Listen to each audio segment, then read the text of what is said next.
Immigration judges are no different than any other type of judge that sit in judgment in this country. The number one word, and the only word that really comes to mind, is that they must be, at all times, unbiased in their actions. Now, if you are a federal magistrate, you are covered under Title V. Title V, CFR meaning Code of Federal Regulations, basically says immigration judges have a standard of conduct. They have ethics. They have professional competence. There's an impartiality. There's an appearance of impropriety, misconduct, how to report it. Page after page of what is expected for an immigration judge to do their job, and there be no complaints about that job being done. There also is a memoranda dated March 10, 2008, which deals with what happens when an immigrant brings into court a pro bono attorney. In other words, one that is not being paid, and what is special, if anything, if you have a pro bono attorney. And the answer is simply the government loves pro bono attorneys. They will bend the rules, allow for a conference between the judge and the government, permit an opening statement, be flexible on telephonic appearances, make other resources available to the pro bono attorney. They understand that this is a person that is not in the immigration business. I had appeared 3 other times in Houston. This was my 4th time. And now we're in front of Judge Hong, and the date is February 12th of this year.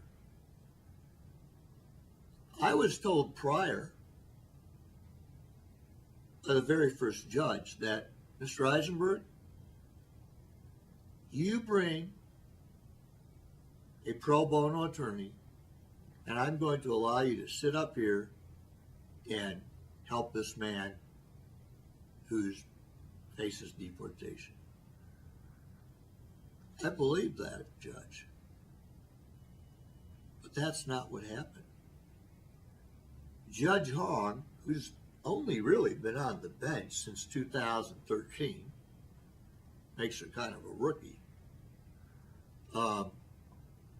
treated me with nothing but disrespect.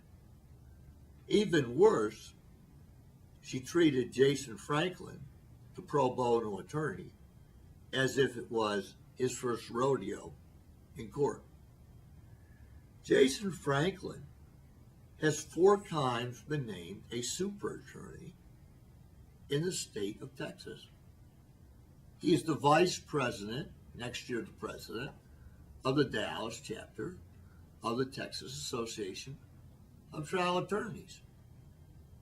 He's hardly somebody that is new to a courtroom and doesn't know what trial procedures and tactics are.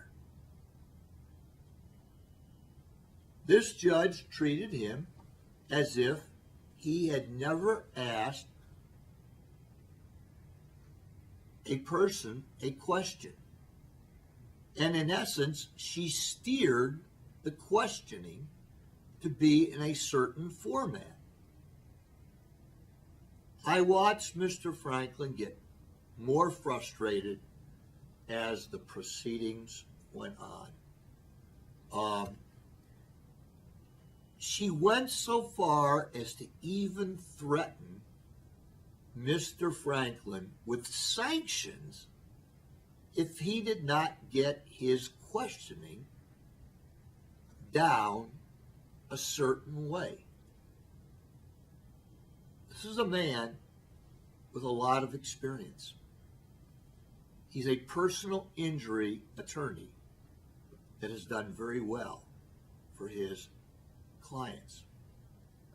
He wasn't trying to steer any questions.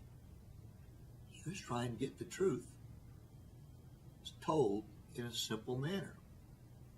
But Her Honor was not interested in that. On the other hand, the government was permitted to make outlandish accusations that had no basis whatsoever for prove up, and she didn't stop him. Accusations like the immigrant intentionally brought the child, his daughter, to the United States for medical treatment, knowing that there was no treatment like that in El Salvador and that surgery was needed. Didn't even cross his mind. That he really wanted to come to the United States? No. He was running for his life, as he said. My wife didn't want to come. I didn't want to come back here. I left every single belonging I had in my home back in El Salvador because my life was threatened. He knew he couldn't come back here without going to jail, and he also did not try to sneak in. He came across the border and sought out Border Patrol to surrender himself. Really didn't come out that way. The government still didn't get it right that he'd been in the United States once before, ordered to leave, and they kept saying that he was deported. He voluntarily departed. He never was deported. And then the accusation was made that he really wasn't that politically involved. He just didn't want to lose his job at a water plant. I didn't hear a lot of evidence to the contrary. And that the rape of his niece was more a family affair that didn't really have any political motivations. We didn't even get into a discussion of the 11-year-old boy or national security issues until 5-6 hours later, at which time the judge exploded at me for even mentioning them. But frankly, by that time, I'd had enough of my attorney, pro bono attorney, being bashed and criticized and threatened with everything under the sun. And I felt so sorry for the immigrant because there were real problems with the translator. The judge and the translator were not getting it together. And yet I'd seen that same translator 3 prior times, and she didn't have those type of problems. And the immigrant was trying to clarify himself, and he was reduced to a yes or a no. But if the question was one where the judge needed to kind of get the lasso more around the neck, she would let him hang himself some more. It was clearly unfair competition, if you will. And by this point, I had been thrown out of the courtroom. I had then been told not to leave the courtroom, then been thrown out of the courtroom again. My staff that had spent an equal amount of time was allowed to sit only through one session, and they were told to leave. It just didn't seem to be a fair hearing. I don't even know what the outcome is going to be yet. But I know this, whatever the outcome is, it's going to need to be redone because there are still questions of national security, and there are still questions that relate to Alexis, the 11-year-old. And I think the immigrant, even if he were to prevail, he needs an opportunity to explain the democratic ideas that he explained to me so often.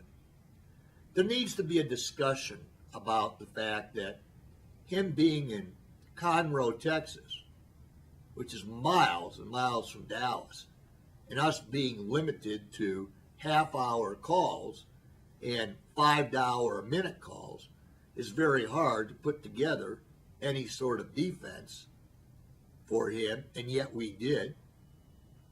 The judge never enabled us to tell how we got the affidavits, and in fact, before the proceedings even began, she said, I don't listen usually to letters that come from other nations that are signed affidavits. Well, I mean, talk about a bias. I mean, if the government wanted to pay the money, we could have had these people that we got the affidavits from go to the U.S. Embassy and appear live on TV or electronically at the government's expense. The only problem is that their lives would become in danger because of the fact that that embassy is watched by the party in power, and they're in a different party.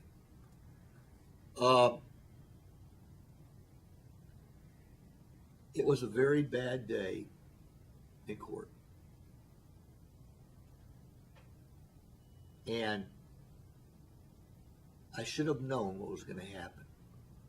Because as I said, it was my fourth time. And when I got there, the prison or detention officials said, who are you going for?